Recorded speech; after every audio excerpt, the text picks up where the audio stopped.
जय हिंद दोस्तों, आज की इस वीडियो में हम लोग स्टडी करने वाले हैं क्लास 10th में जो हम लोग साइंस में अनसॉल्व की तैयारी कर रहे हैं, जिसमें जो है आज हम लोग सेट करने वाले हैं 2024 के जो 824 आईओ सेट है। इस आईओ सेट को करेंगे। ठीक है, सेट को कंटिन्यू करते आ रहे हैं। आज आईओ सेट को करेंगे। आपको पता है कि आपके एग्जाम में टोटल कितने ओएमआर में कितने क्वेश्चन दे दिए जाएंगे? 20 क्वेश्चन दे दिए जाएंगे।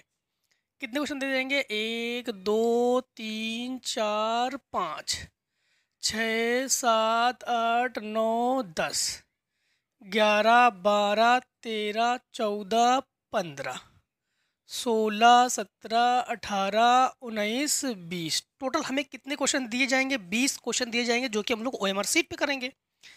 जिसमें से हमारा पहला क्वेश्चन क्या है, आपको बता दें कि बार बार इसीलिए कहते हैं, इस बार ये जो हमारे पास पेपर है, हमने अनसॉल्व भी सेट करा सकते थे, अनसॉल्व सेट है तो हमने पेपर उठा लिए, पेपर से करवा रहे हैं आपको। ये 824 आईओ सेट है जो कि आपको बता दे कि एक कोई खेरिया जिला है, खेरिया करके। हाँ, उसी जिले की हम कापी भी चेक कर, मतलब कापी चेक जब चेक करने गए थे तो उसी जिले के हमें क्वेश्चन पेपर मिल गए।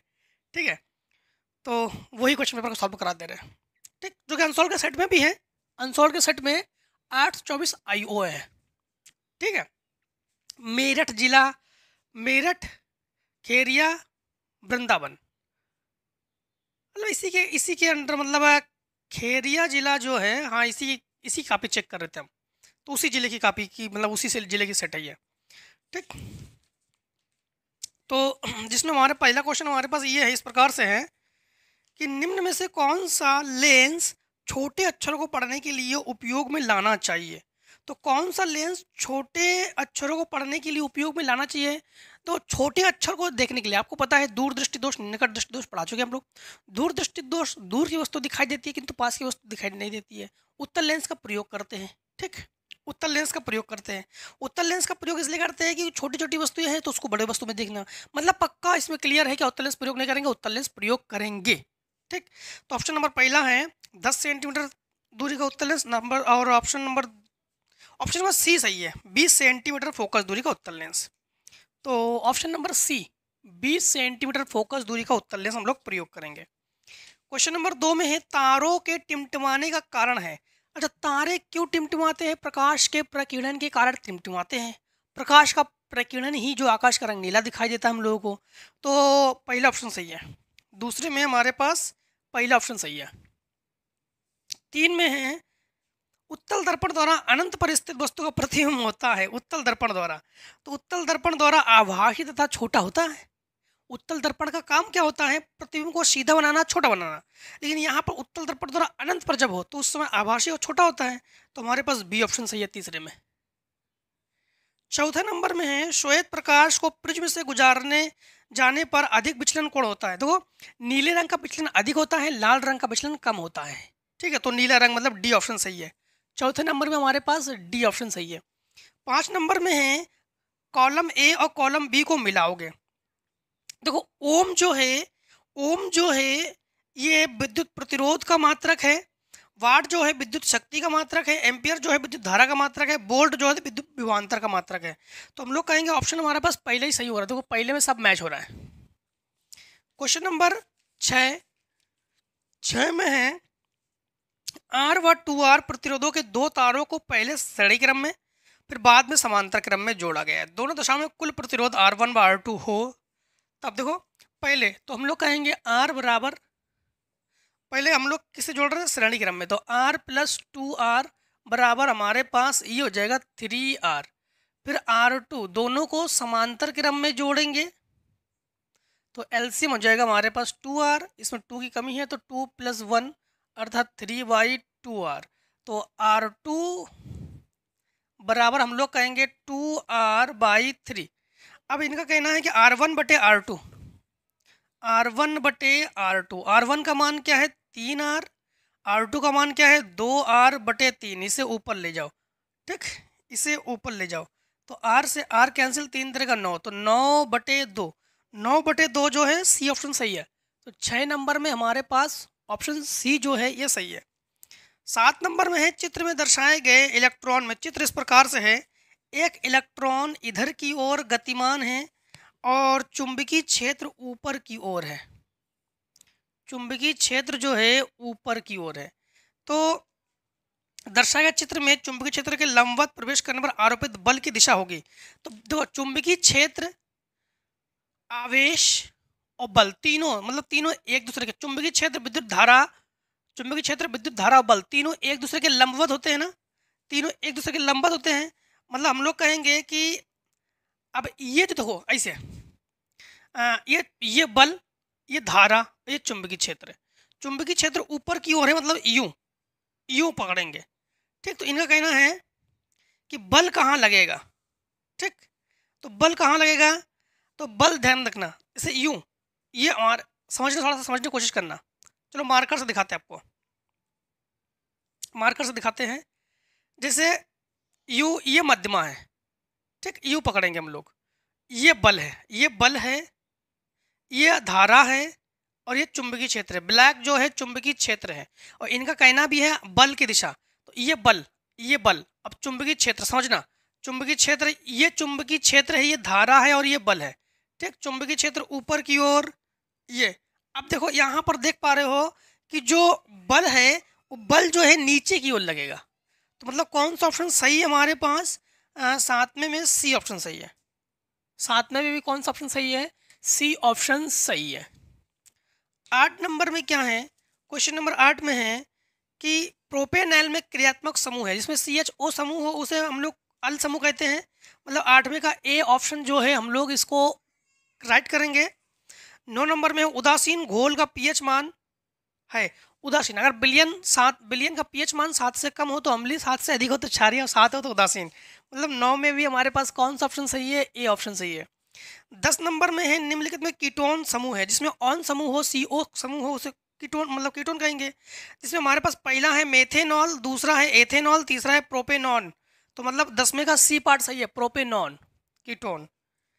इसके बाद 11 नंबर में है, 11 नंबर में ठंडे जल से हाइड्रोजन गैस बनाने वाला तत्व, ठंडे जल से। आपको पता है कि जैसे पोटेशियम है, सोडियम है, ये ठंडे जल से क्रिया करके कौन सी गैस निकलती है, इससे हाइड्रोजन गैस। तो हमारे पास 11वें नंबर में सी पार्ट सही है, पोटेशियम। 12 नंबर में है कार्बोनेट ऐश की सीमित वायु में उच्च ताप तक गर्म करके ऑक्साइड प्राप्त करने की क्रिया कहते हैं। देखो सीमित ताप पर, अगर ताप मतलब वायु की सीमित मात्रा लेते हैं तो निस्थापन विधि कहते हैं, और वायु की अधिक मात्रा लेते हैं तो उसे वर्जन विधि कहते हैं। तो यहाँ पर 12 नंबर में ए ऑप्शन सही करेंगे, निस्थापन, ठीक। इसके बाद 13 नंबर में है रासायनिक अभिक्रिया CuSO4 प्लस Fe।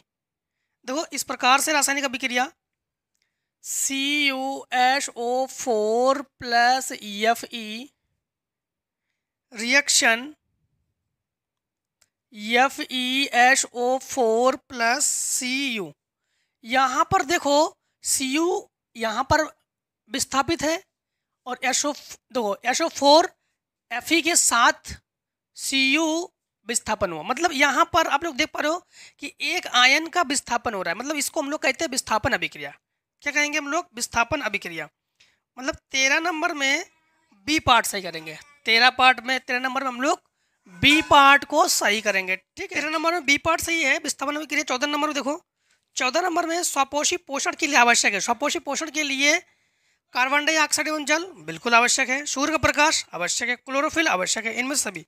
14 नंबर में हमारे पास डी ऑप्शन सही करेंगे, ये सभी आवश्यक है। 15 नंबर में निम्नलिखित में से कौन सा पादप हार्मोन नहीं है, टेस्टोस्टेरोन, ये भी ह्यूमन बॉडी में हार्मोन्स, ह्यूमन बॉडी हार्मोन्स है। साइटोकाइनिन, ये पादप हार्मोन्स है। एड्रीनलिन, ये मानव हार्मोन्स है। थायरॉक्सिन भी मानव हार्मोन्स है। मतलब ये हम लोग कहेंगे बी ऑप्शन जो है हमारे पास ये सही होना चाहिए, क्योंकि साइटोकाइनिन जो है पादप हार्मोन्स है। 16 नंबर है पराग कोश में होते परागकण, ठीक। तो 16 नंबर का सी पार्ट सही है हमारे पास। और 17 नंबर में है पुनरुत्थ भवन द्वारा प्रजनन होता है। पुनरुत्थ भवन द्वारा प्रजनन किस में होता है, प्लेन एरिया में, ठीक। हाइड्रा में बसरते हैं लेकिन प्लेन एरिया में अधिकतर, तो प्लेन एरिया ऑप्शन सही करेंगे हम लोग, 17 नंबर का बी पार्ट। 18 नंबर में दो तंत्रिका कोशिका के मध्य खाली स्थान को क्या कहते हैं, दो तंत्रिका कोशिका के मध्य जो खाली स्थान है ये सिनेप्स है।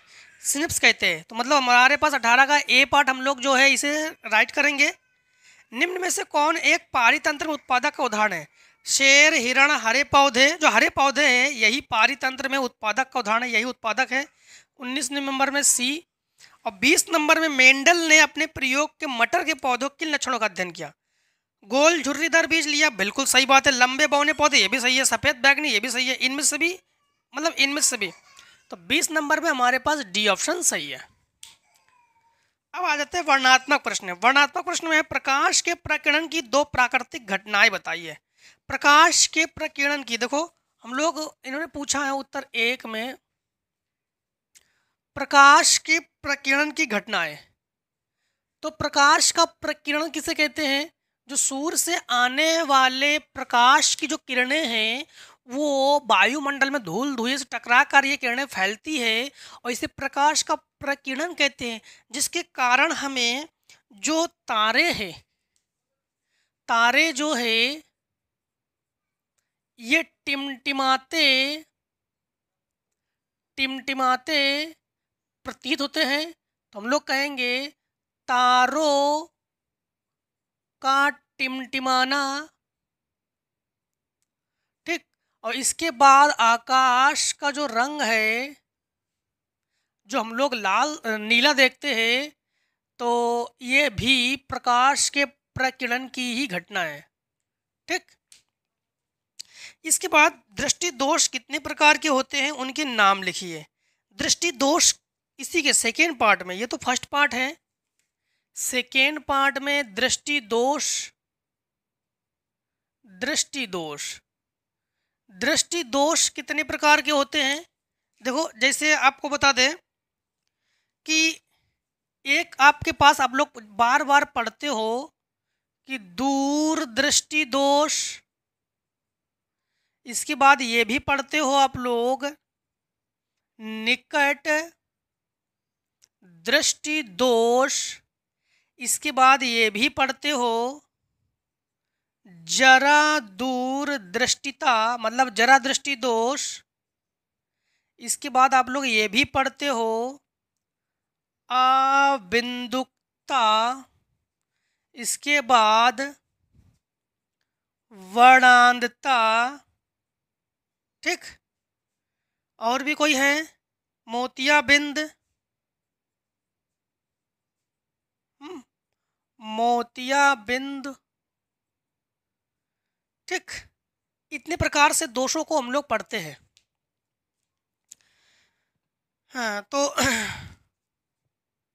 इसके बाद देखो क्वेश्चन नंबर हमारे पास दूसरे का पहला।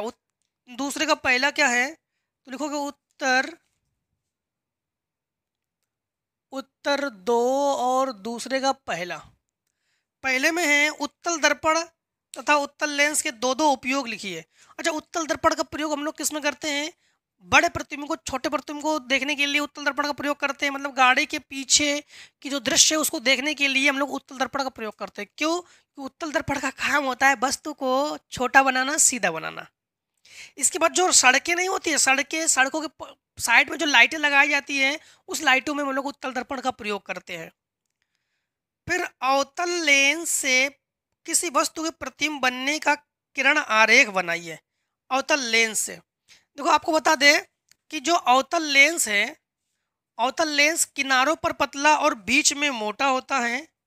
दूसरा, हाँ, दूसरे का दूसरा। तो सबसे पहले एक अवतल लेंस हम लोग बनाते हैं। अवतल लेंस जो किनारों पर मोटा और बीच में पतला हो उसे अवतल लेंस कहते हैं। ये प्रकाशिक केंद्र पर अभिलंब है। ये मुख्य अक्ष है। ठीक, ये मुख्य अक्ष है। मुख्य अक्ष के से एक किरण निकल जाती है, सीधी निकल जाती है। जो वक्रता केंद्र से मुख्य अक्ष से, जो किरणें वक्रता केंद्र से होकर जाती है, फिर वो किरणें सीधी निकल जाती है। ठीक है। अब मान लो कि यहाँ पर कोई एक वस्तु है, वस्तु को लिख रहे हैं हम ओ से, मतलब ये ए और बी जो है वस्तु से यूं किरणें जाएंगी और जो किरणें मुख्य अक्ष के समांतर होकर जाती है वो किरणें फिर फोकस से होकर जाती है। किससे होकर जाती है? फोकस से होकर जाती है। लेकिन अवतल लेंस में ये किरणें यूं निकलती है और एक किरणें जो है वक्रता केंद्र से होकर जाती है। जो किरणें वक्रता केंद्र से होकर जाती है वो किरणें सीधी निकल जाती है, और ये दोनों किरणें जहाँ पर मिलेंगी वहाँ बनेगा प्रतिबिंब। अब हम देख पा रहे हैं कि जिंदगी में तो कभी ये मिलने वाले हैं नहीं, तो क्यों ना इसको पीछे की ओर खींच के लाते हैं। पीछे की ओर खींच के लाते हैं। मान लो कि यहाँ पर फोकस है, इस फोकस से होकर ये किरणें आ रही है, ये फोकस मान लो, ठीक। तो यहाँ पर मिला, तो जो ए बी है तो ए डैश बी डैश जो है इसका क्या बना, प्रतिबिंब बना, ठीक। इसके बाद क्वेश्चन नंबर देखो 3 में है, किसी प्रतिरोधक में धारा प्रवाहित प्रवाहित करने पर वोल्ट मीटर तथा अमीटर को कैसे जोड़ते हैं। तो लिखोगे आप लोग उत्तर 3, ठीक। उत्तर 3 में क्या है, तो उत्तर 3 आप लोग प्रश्न 3 पे लिखोगे। देखो इस प्रकार से कॉपी लिखोगे, एग्जामिनर को बिल्कुल भी दिक्कत ना आए, ठीक। एग्जामिनर को बिल्कुल भी दिक्कत ना आए। तो प्रतिरोध में धारा प्रवाहित करने पर वोल्ट मीटर को समांतर क्रम में तथा अमीटर को श्रेणी क्रम में जोड़ देते हैं, ठीक। वोल्ट मीटर को,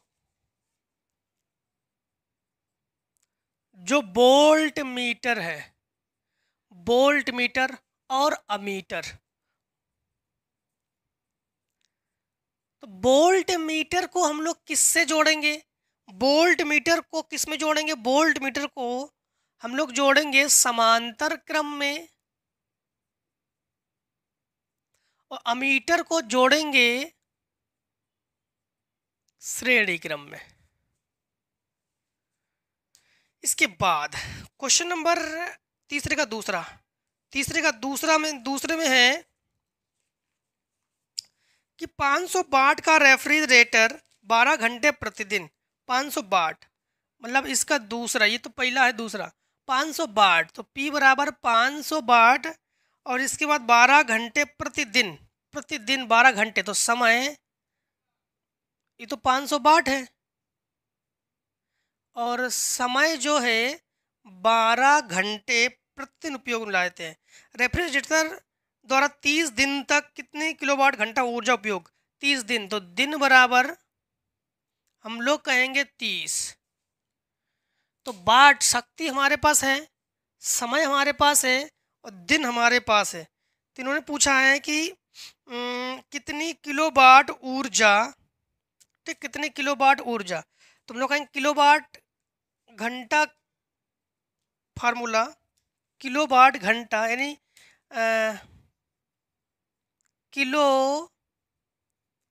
वाट घंटा ऊर्जा बराबर, फार्मूला लगा देंगे। क्या क्या है हमारे पास, वाट, समय और दिन है, लेकिन वाट इंटू घंटे इंटू दिन, वाट इंटू घंटे इंटू दिन बटे 1000, ये फार्मूला है, ठीक।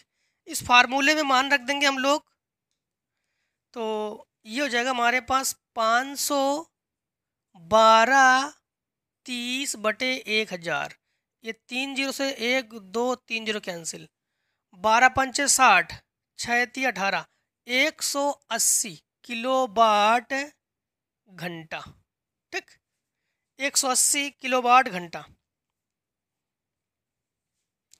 अब 180 किलोवाट घंटा, ये हो गया आंसर।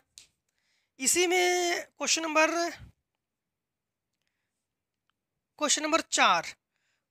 4 में है कि किसी क्षण के चुंबक के चारों ओर चुंबकीय क्षेत्र रेखाओं को चित्र बनाकर दिखाइए।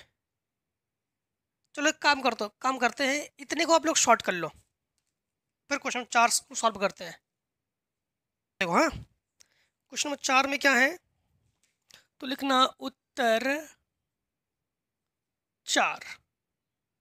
उत्तर 4 में हमारे पास किसी क्षण चुंबक के चारों ओर चुंबकीय क्षेत्र रेखाओं को चित्र बनाकर दिखाइए। अच्छा, और चौथे का दूसरे में है, किसी धारावाही प्रणाली के कारण चुंबकीय क्षेत्र किन किन कारकों पर निर्भर करता है। तो चुंबकीय क्षेत्र किन किन कारकों पर निर्भर करता है, तो ये ध्यान रखना कि चुंबकीय क्षेत्र जो है ये धारा आई पर निर्भर करता है।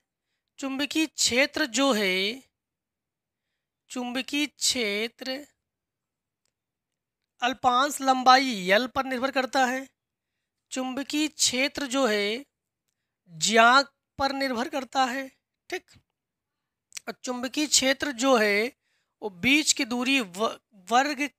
दूरी के वर्ग के व्युत्क्रमणपति होता है, इस पर भी निर्भर करता है, ठीक। तो इन चीज़ों पर चुंबकीय क्षेत्र जो है ये निर्भर करता है, ठीक है।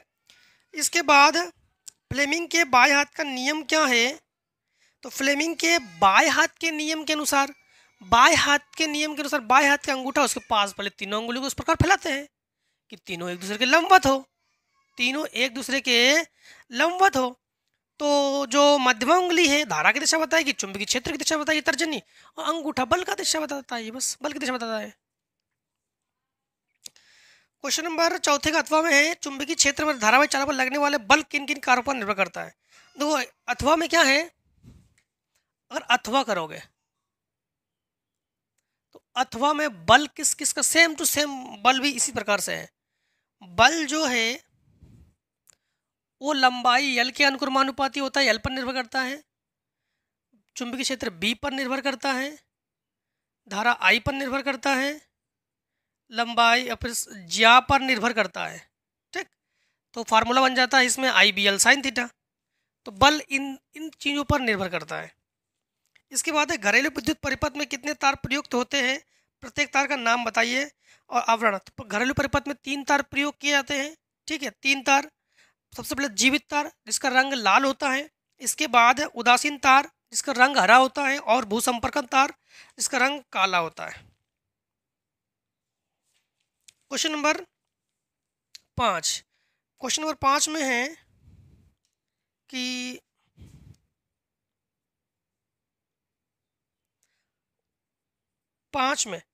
एसिटिलीन पर IUPAC नाम बताओ। एसिटिलीन कितने कार्बन होना चाहिए? मेथ एथ 2 कार्बन होना चाहिए, मेथ एथ। लीन के लिए डबल बॉन्ड होना चाहिए, तो यहाँ पर डबल बॉन्ड। तो सी के 4 बंद होते हैं, तो 2 2 4 2 और 2 4। तो इसमें हम लोग कहेंगे CH2 HH दे दो, हाँ, तो CH2 डबल बॉन्ड CH2। तो मेथ एथ तो हम लोग कहेंगे एथीन, क्या जाएगा IUPAC नाम? एथीन। दूसरा है एसिटिक अम्ल। एसिटिक अम्ल मतलब हमारे पास CH3COOH, ठीक। तो हम लोग कहेंगे मेथ एथ, तो एथ तो ओइक अम्ल, तो हम लोग कहेंगे एथेनोइक अम्ल, ठीक। IUPAC नाम हो गया। इसके बाद देखो एथेनॉल के 2 रासायनिक अभिक्रियाओं का रासायनिक समीकरण लिखिए। एथेनॉल, तो ये 5वें का ए पार्ट है, बी पार्ट में है। एथेनॉल का फार्मूला क्या होता है? एथेनॉल का फार्मूला होता है एथेनॉल C2H5OH, जो कि एथेनॉल का फार्मूला है। एथेनॉल के 2 रासायनिक अभिक्रियाओं, तो एथेनॉल की क्रिया करवा दो। नंबर 1 हम लोग करवा रहे हैं C2H5OH, रिएक्शन करवा रहे हैं हम Na से, ठीक, सोडियम से क्रिया। जब सोडियम से क्रिया करवाएंगे, सोडियम का काम है हाइड्रोजन को विस्थापित करना, तो ये हो जाएगा C2H5ONa plus H2 gas, hydrogen gas निकलेंगी। बैलेंस करने के लिए यहाँ पर 2 से गुणा करेंगे। जैसे 2 से गुणा करेंगे तो यहाँ पर 2 से गुणा करना होगा, यहाँ पर 2 से गुणा करना होगा। यहाँ पर C 4 बार, H 5 दूनी 10 और 1 11, 5 दूनी 10 तो 12, 5 दूनी 10 तो 12 ही है। और इसके बाद O 2 बार, Na 2 बार, ठीक है, बैलेंस हो गया। दूसरा हमारे पास C2H5OH प्लस CH3COOH के साथ क्रिया करवा दो। तो यहाँ पर हम लोग जानते हैं कि H और OH मिलकर बनेगा H2O, तो ये हो जाएगा हमारे पास CH3COO, ये हो जाएगा C2H5 प्लस H2O। बस 2 रासायनिक समीकरण इन्होंने पूछा, हमने 2 रासायनिक समीकरण हमने दे दिए। इसके बाद क्वेश्चन नंबर 6 में है दहन अभिक्रिया को समझाइए। दहन अभिक्रिया किसे कहते हैं? जब किसी क्रिया में ऊष्मा उत्सर्जन हो, मतलब किसी अभिक्रिया में ऊष्मा के साथ अभिक्रिया करा। दहन का मतलब क्या होता है? गर्म करना। दहन का मतलब क्या होता है? गर्म करना। तो किसी अभिक्रिया में जब किसी चीज़ को गर्म करते हैं तो उसे दहन अभिक्रिया कहते हैं हम लोग। जैसे हम लोग बुझे चूने में पानी डाल दो तो एक दहन अभिक्रिया है, ऊष्मा अभिक्रिया है ना ये। ऊष्मा नहीं, दहन अभिक्रिया में, सॉरी, जो बुझा हुआ चूना है इसमें जब पानी डालेंगे तो ऊष्मा का उत्सर्जन होता है, मतलब ये ऊष्मा क्षेपी अभिक्रिया है। तो दहन अभिक्रिया उसे कहते हैं जब किसी अभिक्रिया में किसी चीज को गर्म करते हैं तो उसे दहन अभिक्रिया कहते हैं। सक्रियता श्रेणी को समझाइए। सक्रियता श्रेणी उसे कहते हैं धातुओं को उनके बढ़ते हुए क्रम में रखने पर जो श्रेणी प्राप्त होती है उसे सक्रियता श्रेणी कहते हैं। ठीक है, धातुओं को उनके बढ़ते हुए या घटते हुए क्रम में रखने पर जो भी श्रेणी प्राप्त होती है उसे सक्रियता श्रेणी कहते हैं। फिर क्वेश्चन नंबर 7 में अम्ल और क्षार से आप क्या समझते हैं? ठीक, क्वेश्चन नंबर 7, क्वेश्चन नंबर 7 में है कि अम्ल और क्षार से आप क्या समझते हैं? तो अम्ल किसे कहते हैं? जो जलीय विलयन में H धन आयन दे दे उसे अम्ल कहते हैं, और जो जलीय विलयन में OH ऋण आयन दे उसे क्षार कहते हैं। दैनिक जीवन पीएच के दो उपयोग बताइए। दैनिक जीवन पीएच के दो उपयोग। तो दैनिक जीवन में पीएच के कई उपयोग हम पढ़ा भी चुके थे। जैसे आपका दैनिक जीवन में पीएच मान किसे कहते हैं? जो जलीय विलयन में हाइड्रोजन आयन की सांद्रता को व्यक्त करे उसे पीएच मान कहते हैं। ठीक, जैसे दैनिक जीवन पीएच का उपयोग होता है, जैसे पेट की अम्लता को दूर करने के लिए कभी कभी हम लोग सोडे का प्रयोग करते हैं। तो सोडा का प्रयोग ज़्यादा करना भी नहीं चाहिए, क्योंकि सोडा का प्रयोग ज़्यादा करेंगे तो पेट में अल्सर जैसी बीमारियां होने की संभावना होती है। इसीलिए सोडे का प्रयोग ज़्यादा नहीं करना चाहिए। तो पेट की अम्लता को दूर करने के लिए भी हम लोग इसका प्रयोग करते हैं, सोडे का प्रयोग करते हैं, जो कि दैनिक जीवन पीएच का उपयोग है। क्योंकि सोडे में जो सोडा जो है एक क्षार है, जिससे पीएच मान 7 से अधिक है ना। इसके बाद दंत क्षरण में भी हम लोग दैनिक जीवन पीएच का उपयोग करते हैं। क्वेश्चन नंबर 7 का अथवा में है, अथवा, इसी का अथवा में क्या है कि मिसेल क्या है? तो मिसेल किससे कहते हैं? मिसेल को तो कई बार पढ़ा चुके हैं, हर एक सेट में पढ़ा चुके हो, तो मिसेल को तो अच्छी तरह आप लोग जान चुके हो कि साबुन की जो घोल है उसे ही मिसेल कहेंगे। साबुन की घोल में साबुन के दो अणु बनेंगे, एक हाइड्रोकार्बन अणु, एक हाइड्रोकार्बन पूंछ, और एक मतलब एक जल रागी और एक जल विरागी। तो इस प्रकार से साबुन की ये जो है ये गुच्छों का रूप ले लेती है, जिसे मिसेल कहते हैं। ठीक है, फिर से एक बार, साबुन को जब जल में घोलते हैं तो ये दो आयनों में टूटते हैं, एक हाइड्रोकार्बन श्रृंखला, ठीक है, एक आयनिक सिरा, जिसमें गुच्छों का रूप होते हैं, और इसे मिसेल कहते हैं। संक्षारण, जब भी कोई भी धातु नमी या वायु के संपर्क में आती है तो धीरे धीरे नष्ट होने लगती है, इस अभिक्रिया को संक्षारण कहते हैं। कार्बन की सर्वंतोमुखी प्रकृति, ठीक, और इसके बाद कार्बन की सर्वंतोमुखी प्रकृति। तो कार्बन की सर्वतोमुखी प्रकृति, तो इसमें तो आप लोग जानते हो कि कार्बन जो है ये 4 बंध बनाते हैं। टोटल कार्बन कितने बंध बनाते हैं? 4 बंध बनाते हैं। यानी कार्बन का सर्वतोमुखी तत्व है जो संसार में सभी जीवित प्राणी कार्बन के यौगिक से बने होते हैं। सर्वतोमुखी मतलब क्या है? सब प्राकृतिक में जो भी जितने भी जीव होते हैं सब हमारे, हम लोग जानते हैं कि कार्बन यौगिक से बने होते हैं, चाहे वो कार्बोहाइड्रेट हो, चाहे प्रोटीन हो, चाहे वसा हो। और दैनिक जीवन में हम जो भी वस्तुएं खर्च करते हैं ये सभी कार्बन यौगिक बने होते हैं। यही सब कार्बन के सर्वतोमुखी प्रकृति है। ठीक, एक चीज छूटा है हमसे, व्यंजक चूर्ण प्राप्त करने की विधि तथा रासायनिक समीकरण के दो उपयोग। व्यंजक चूर्ण, ब्लीचिंग पाउडर व्यंजक चूर्ण प्राप्त करने का रासायनिक समीकरण। ठीक, तो व्यंजक चूर्ण मतलब रासायनिक समीकरण कैसे प्राप्त करेंगे? क्वेश्चन नंबर हम लोग करेंगे 7वें का बी। 7वें का बी, देखो व्यंजक चूर्ण कैसे प्राप्त करेंगे। व्यंजक चूर्ण प्राप्त करने के लिए हम लोग क्या लेते हैं? CaOH का वोल्टेज बुझा चुना क्लोरीन गैस प्रोवाइड करते हैं। जैसे क्लोरीन गैस प्राप्त करेंगे तो CaOCl2 प्लस कौन सी गैस निकलेंगी? हाइड्रोजन गैस निकलेंगी। ठीक है, यही है ब्लीचिंग पाउडर। और दो उपयोग पूछा उन्होंने।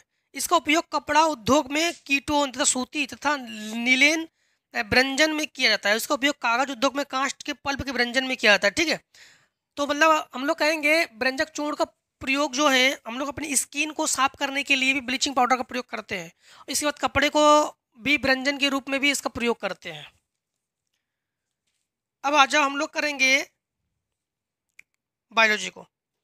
क्या है क्वेश्चन नंबर 8, उत्तर 8। उत्तर 8 में है कायिक प्रबंधन क्या है। कायिक प्रबंधन क्या है? तो कायिक प्रबंधन किसे कहते हैं? कोई भी पौधे हो उसके कालम काट कर अगर हम लोग नए पौधे को तैयार करते हैं तो उसे कहते हैं कायिक प्रबंधन। क्या कहते हैं? कायिक प्रबंधन। ठीक है, तो पौधों के किसी भी भाग के अंग से, चाहे वो तना हो, जड़ हो, उसका उपयोग करके अगर नए पौधे को तैयार करते हैं तो उसे कायिक जनन कहते हैं या कायिक प्रबंधन कहते हैं। इसके बाद क्वेश्चन नंबर देखो 9। Question number 9, question 9